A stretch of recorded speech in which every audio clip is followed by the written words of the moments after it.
की समस्या का समाधान हम लोग ये कि नहीं किए, थोड़ा बहुत जो भी हो सका जी भैया जरा बता दीजिए। सब लोगों को पहले नमस्ते करना चाहूंगी। मेरा नाम सावित्री है। मैं कोयली से रहने वाली हूँ और मेरे पिता का नाम है सोहन लाल।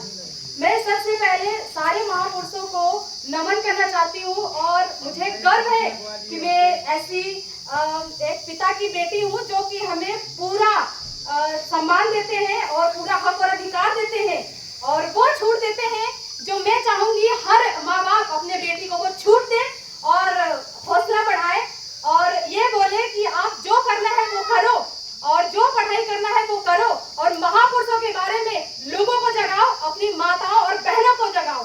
मैं वही करती हूँ और मैं सोशल मीडिया पर वीडियो बनाती हूँ बाबा साहब के बारे में और ऐसे महापुरुष बहुत सारे हैं, सबके बारे में मैं हर माताओं बहनों को बताना चाहती हूँ कि कैसे हमें हक और अधिकार मिला।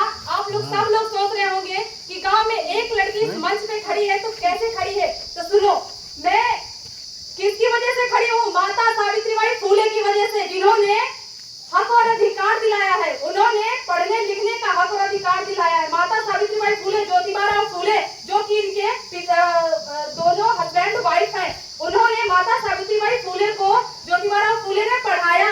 क्यों पढ़ाया? कि अपने महिलाओं को जागरूक करो और महिलाएं ये जाने, हक और अधिकार जाने। अपने हक और अधिकार के बारे में हर महिला को जानना बहुत जरूरी हो गया है क्योंकि आजकल महिलाएं और ऐसे भी कुछ हमारे समाज के लोग हैं जो कि महिलाओं को आगे बढ़ने से बहुत रुकावट आती है। पढ़ाई लिखाई को लेके या फिर अच्छे काम को लेके माता और पिता को भड़काने का काम कुछ लोग करते हैं, तो ये सब कुछ भी मत करो। बेटी और बेटा में कोई फर्क नहीं है। आजकल बेटी बहुत ऊपर तक आसमान को छू रही है, तो बेटी बेटा में कोई फर्क नहीं है और सबको सम्मान दो, बेटी बेटा को बराबर समझो। तो मैं वीडियो बनाती थी बाबा साहब के, तो कुछ ऐसी बातें हो गई जो लोगों को बुरी लग गई। हालांकि बुरी नहीं है, जो लोगों को बुरी लग गई है, जो उन्होंने ट्विटर पे हमारा ट्रेंड चला दिया, लाखों लोगों ने ट्वीट किया, तो हमारे पे मुकदमा दर्ज हो गया। तो मैंने बड़े भैया को बताया, डॉक्टर आर.के. आदर्श भैया को बताया, इन्होंने हमारी प्रॉब्लम सॉल्व कराने की पूरी कोशिश की और हमारे साथ भी खड़े रहे और आज भी खड़े हैं। इन्होंने हमारे माता पिता को इतना बड़ा हौसला दिया है कि पापा हमारे जो कल कह रहे थे कि बेटा संभल के चलो, लेकिन आज हमारे पापा को और हमें भी इतना बड़ा हौसला दिया है कि जो हम आज आप लोगों के सामने बोल रहे हैं वो हमारे पापा की देन है और हौसला देने वाले डॉक्टर आर.के. आदर्श भैया हुए। ऐसे लोगों के बीच हम रहते हैं और ये लोग हमें हौसला देते हैं। तो आई होप हमारा ये वॉइस और ये बातें आप लोगों को पसंद आई होंगी। ज्यादा तो मैं पहली बार इस आप लोगों के बीच में खड़ी हो रही हूँ, तो मुझे बहुत वो थोड़ा ड्रामा फील हो रहा है। मैं पहली बार खड़ी हो रही, कभी मैं मंच में नहीं खड़ी हुई हूँ और आज पहला दिन है, तो आप सभी के बीच में मैं खड़ी हूँ। आप सभी को बहुत बहुत आभार है और आप सभी को मैं कुछ बताना चाहूंगी कि जो माता सावित्रीबाई फूले थी, उन्होंने महिलाओं के लिए प्रथम स्कूल खोला था और महिलाओं को यही बताने का मतलब प्रेरणा लिया था कि महिलाओं का हक और अधिकार बराबर है, पुरुषों के बराबर है। महिलाएं पुरुषों के बराबर कंधा से कंधा मिलाकर चल सकती है। डॉक्टर बाबा साहब के बारे में आप लोगों ने बहुत सुना होगा, बहुत सारी रीलें देखी होंगी, लेकिन इनके बारे में कुछ ऐसी बातें हैं जो आप लोगों को शायद नहीं पता होंगी। आजकल स्कूलों में अभी हालांकि जल्द में बाबा साहब की मूर्तियां या फोटो रखी जाती है, लेकिन अभी तक हमने भी पढ़ा है, हाई स्कूल इंटर 1 से 8 तक पढ़ा है, कहीं स्कूलों में बाबा साहब की मूर्ति या फोटो नहीं लगी होती है। लेकिन आप लोग जागरूक हो रहे हैं, पढ़ लिख रहे हैं, तो लोगों को ये पता हो रहा है कि हमें हक और अधिकार दिलाने वाला कौन है और ये हक और अधिकार किसने दिया है। तो अपने हक और अधिकार को जानो महिलाओं और पढ़ो और सारे भाइयों और बहनों से, सारे पिता समाज बुजुर्गों के से, बाबाओं से और हमारे कुछ चाचा होंगे, भाई होंगे, माताएं होंगी, बहनें होंगी, चाचियां होंगी, तो सबसे निवेदन यही करती हूँ कि अपने बच्चों को पढ़ाएं, आधी रोटी कम खाएं, लेकिन अपने बच्चों को जरूर पढ़ाएं और अपनी बेटियां जो करना चाहती हैं उन्हें पूरा हक और अधिकार दे। मेरा बस यही आप लोगों से निवेदन है कि अपनी बेटियों की आवाज कभी मत दबाइए और किसी के बहकावे में इतनी जल्दी शादी या विवाह में मत आइए, क्योंकि आपकी बेटी जाने क्या क्या करना चाहती है, कौन सी बुलंद छूना चाहती है, आईएएस ऑफिसर बनना चाहती है, कोई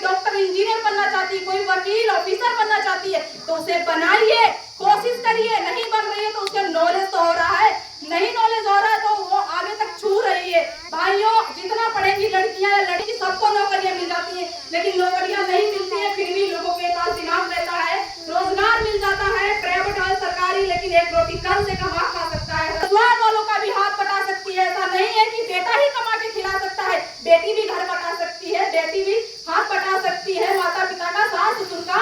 लेकिन एक बात याद रखना, आप सब लोग भाइयों बहनों में यही कहना चाहूंगी, भले थोड़ा कड़वा लग जाए, लेकिन सबसे बड़ा भगवान आपका माता पिता है और सास ससुर है। इससे बड़ा भगवान नहीं है, क्योंकि आप एक रोटी अपने माता पिता को दीजिए, कभी जवाब मत दीजिए। एक रोटी अपने सास ससुर को दीजिए, कभी जवाब मत दीजिए। यह देखना, आप जिस दिन जवाब देना बंद कर दोगी, उस दिन आपके सास ससुर, आपके माता पिता आप पर गर्व करेंगे कि हम एक बात कह देते हैं तो हमारी बेटी या हमारी बहू जवाब नहीं देती है।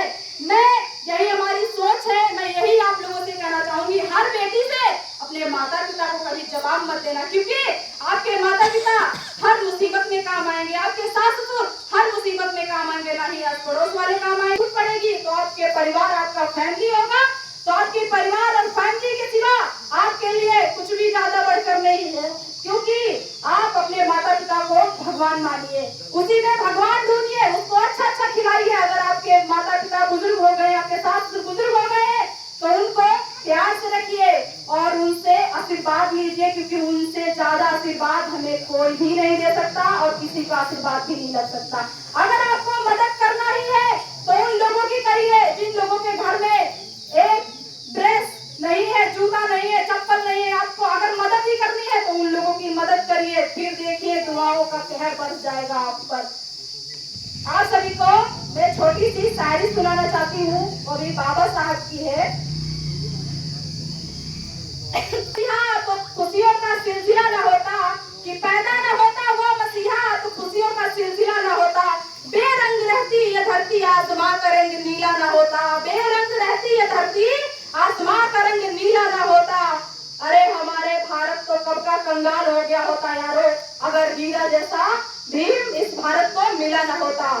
जय भीम, जय संविधान, जय माता पिता, जय भाईचारा। सपोर्ट दिया आप लोगों के बीच में मैं खड़ी हूँ। अगर कोई भी गलती हो गई हो तो मुझे प्लीज माफ कर देना।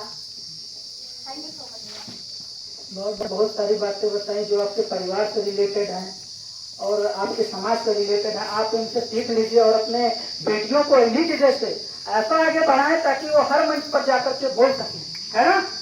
तो आप अपने बेटियों को जरूर आगे बढ़ाएं। और मैं देखो कहना चाहता हूँ, यहाँ मैंने देखा है यहाँ पर जो चीजें हैं कि देखिए यहाँ पर बहुत सारे प्रधान के लोग बैठे होंगे, तो मैं यहाँ रहता हूँ, लेकिन मैं एक जरूर बात कर देता हूँ, यहाँ का प्रधान भी बहुत लापरवाह होगा। कहीं तो लापरवाह न होता तो यहाँ की शायद नाली और इंटरलॉकिंग खरंजा लगे होते कि नहीं लगे होते।